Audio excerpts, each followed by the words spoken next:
परमात्मने नमः। ॐ वासुदेवसुतं देवं कंसचाणूरमर्दनं देवकी परमानन्दं कृष्णं वन्दे जगद्गुरुम्।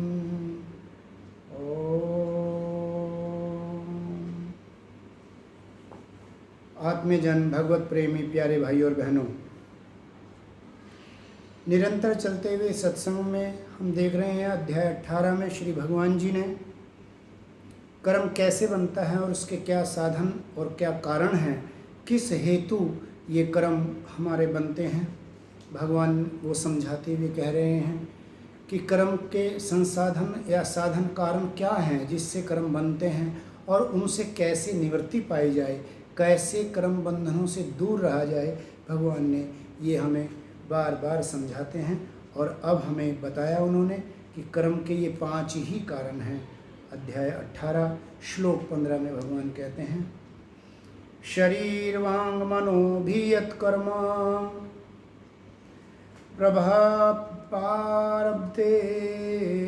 नर न्यायं वा विपरीतं वा पंच एते तस्य हेत्वे।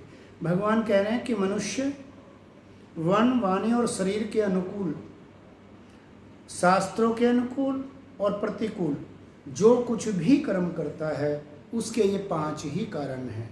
भगवान ने इस श्लोक से पूर्व श्लोक में बताया कि वो 5 कारण कौन से हैं। अधिष्ठानम अर्थात यह शरीर, कर्ता, मैं ये करने वाला हूँ, ये कर्तापन का भाव।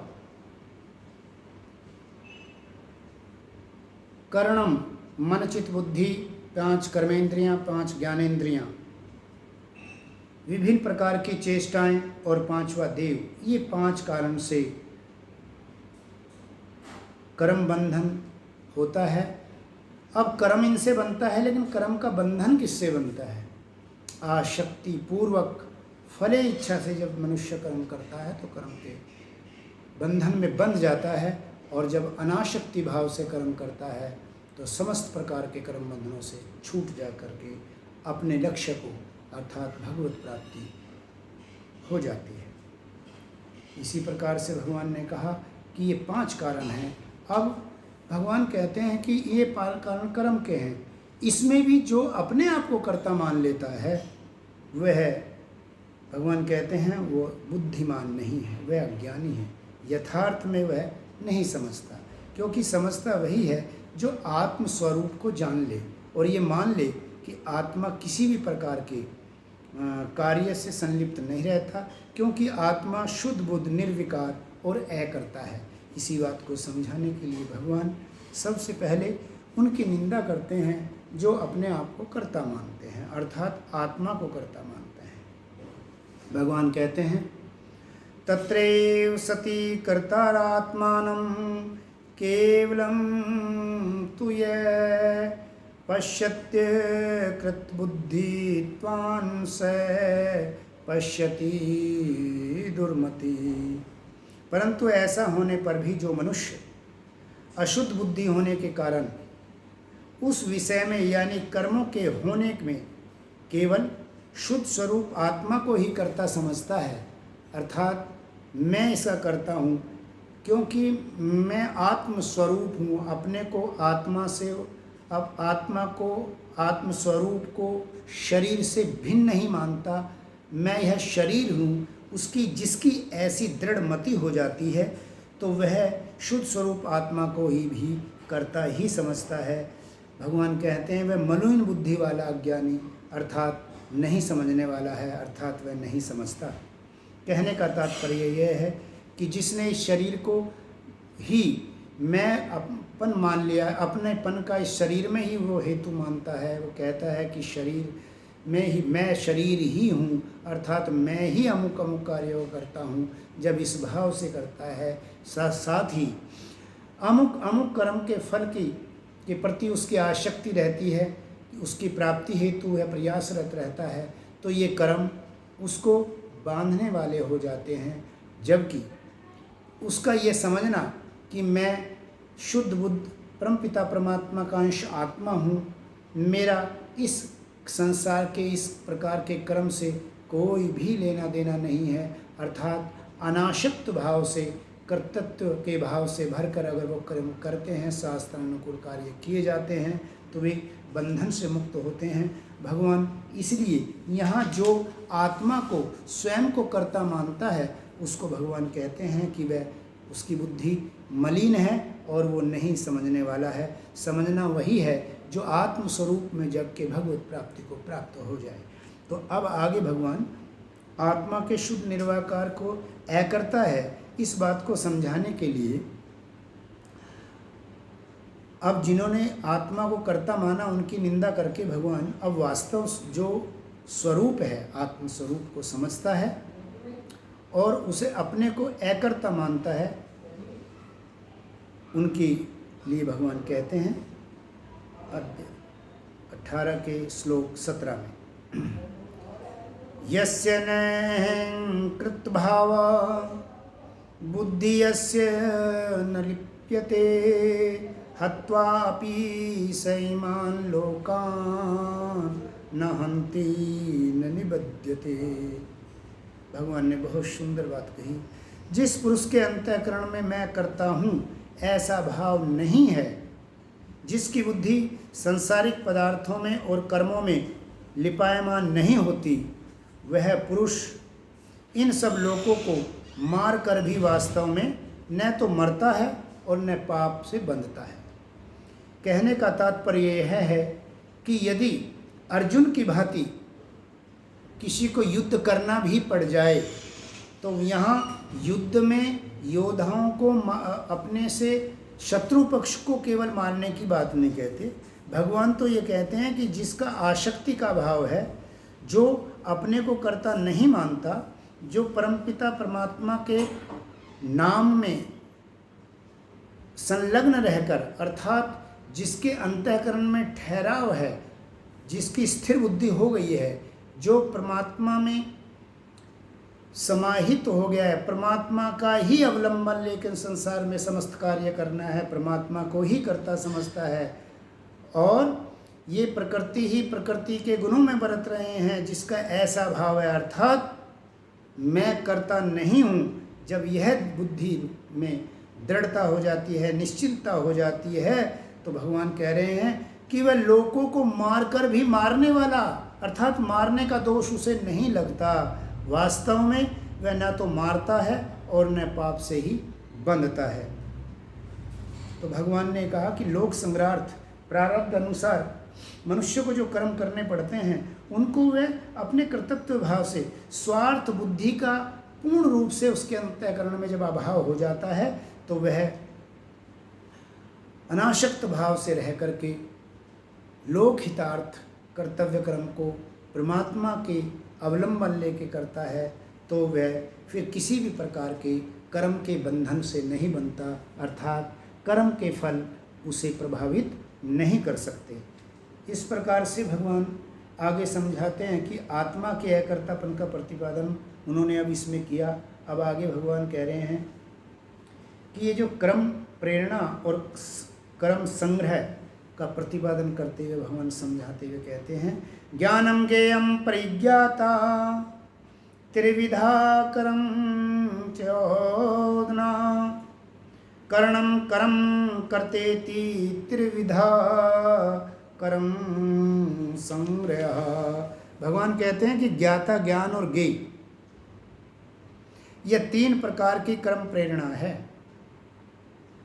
कर्ता, करण और क्रिया, यह 3 प्रकार का कर्म संग्रह है। तो प्रेरणा से ज्ञाता, जानने वाला, अमुख अमुख कर्म या वस्तु का ज्ञान, और ज्ञेय भगवान जो निश्चय रूप से कर लेता है कि मुझे अमुक कार्य करना है, उसके बारे में जानता है, वह ज्ञाता है। और जिस वस्तु के स्वरूप का निश्चय करता है उसका नाम ज्ञान है, और जिस वस्तु के स्वरूप का निश्चय करना, वस्तु के स्वरूप का कि अमुक वस्तु ये है, तो वो ज्ञेय है। इस प्रकार तीनों की कर्म प्रेरणा होती है। ये भाव जब अंतःकरण में होता है तब वह कर्म करता है। और कर्ता, करण और कर्म, देखना, सुनना, स्मरण करना, खाना पीना आदि जितनी भी इंद्रियों से क्रियाएं होती हैं, इनको जो करने वाला प्रकृतिस्थ अर्थात जो परमपिता परमात्मा का विस्मरण करके प्रकृति में ये सब क्रियाओं को अपने को करने वाला मानता है, वह कर्ता। और मन बुद्धि इंद्रियों के अनुरूप जो समस्त क्रियाएं की जाती हैं, ये करण, जैसे कि पहले पूर्व श्लोक में भी कहा गया। और क्रियाओं का जितने भी कर्म हैं उनका खुद का कर्म नाम से उच्चारण किया जाता है। तो ये तीनों कर्म संग्रह कराने वाले हैं। अर्थात जब इंद्रियों द्वारा जो कर्म किया जाता है, ये दोनों कर्म और करने वाला, करने के साधन और स्वयं को कर्ता समझने वाला, ये कर्म बंधन हैं, अर्थात कर्म में बांधने वाले हैं। उनमें तीनों जो हैं कर्म संग्रह नाम इनको भगवान ने दिया। अर्थात जब आप अमुक कर्म को इंद्रियों के द्वारा साकार रूप में करते हैं और करने के में अपने को ही कर्ता मान लेते हैं, तो ये तीनों आपको विभिन्न कर्म फलों से बांधकर बारंबार जन्म मरण के आवागमन के चक्र में पड़ सकते हैं। और अगर कर्म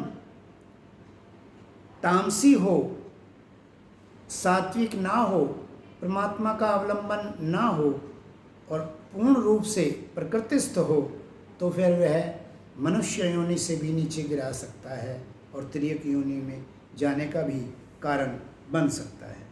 इस प्रकार से भगवान ने अब आगे 3 प्रकार के ज्ञान और कर्म जो भगवान ने कहा, एक ज्ञान और कर्म 2 बातों को यहाँ समझाया।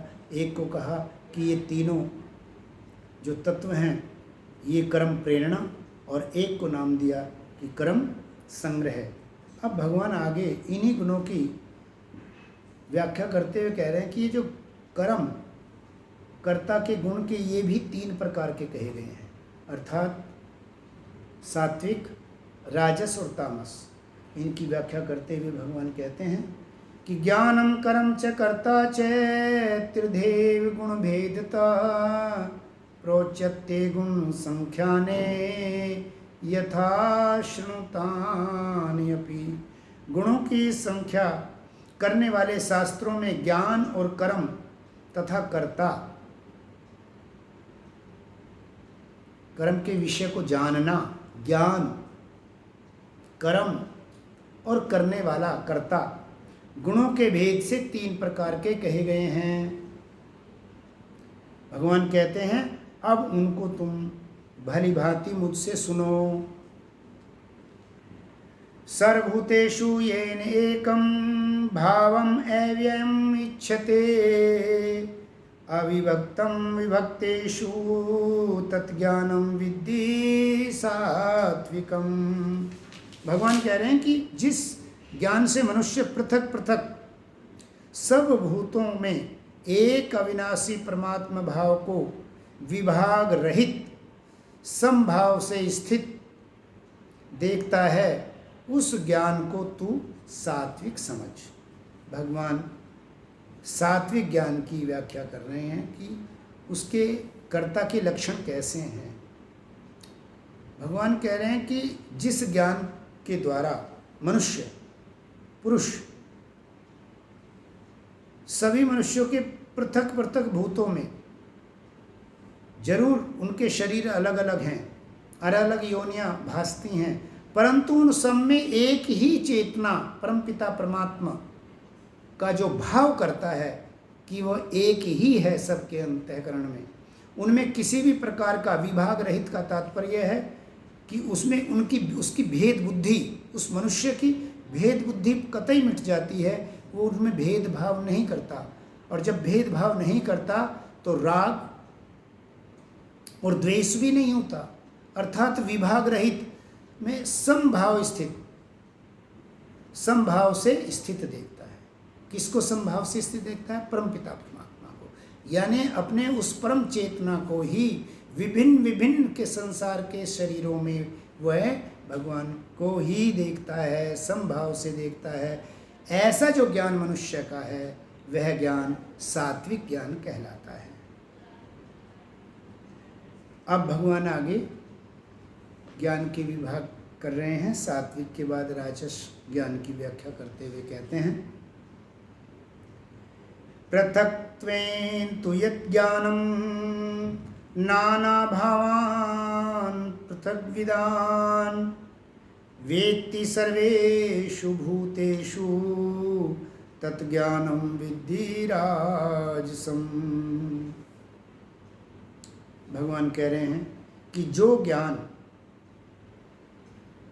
अर्थात जिस ज्ञान के द्वारा मनुष्य संपूर्ण भूतों में भिन्न भिन्न प्रकार से नाना भावों को अलग अलग जानता है, अर्थात जिसकी भेद बुद्धि है, संसार में जो एक परमपिता परमात्मा की ही चेतना व्याप्त है, इससे विपरीत जो इन सबको एकात्म भाव से देखने की अपेक्षा अलग अलग भाव से देखते हैं, ऐसे ज्ञान को तू राजस समझ।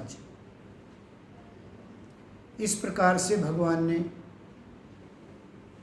ज्ञान को, कर्म को और कर्ता को, तीनों को अलग अलग व्याख्या की। आज के सत्संग में भगवान ने ज्ञान के सात्विक और राजस होने के विषय में बताया। साथ ही भगवान ने बताया कि वे मलिन बुद्धि उन्हें समझा जाना चाहिए या उन्हें नासमझ समझा जाना चाहिए, जो स्व आत्मस्वरूप को कर्ता मानते हैं। और तो इस तरह से भगवान ने यह समझाने का प्रयास किया है कि हे मनुष्य, हे भक्त, तुम्हें अनासक्त भाव से, कर्तव्य भाव से, शास्त्र अनुकूल कर्म करते हुए इस संसार के कर्म बंधनों से विलग रहना चाहिए, अर्थात कर्म बंधनों से मुक्त रहते हुए परमपिता परमात्मा की भक्ति में संलग्न रहे। आज के सत्संग से हम यही प्रेरणा पाते हैं। शेष समय मिलने पर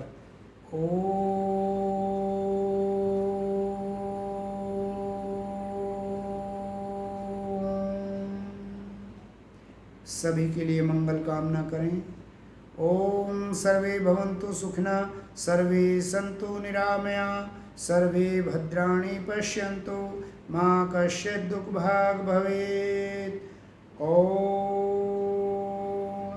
शांति शांति शांति।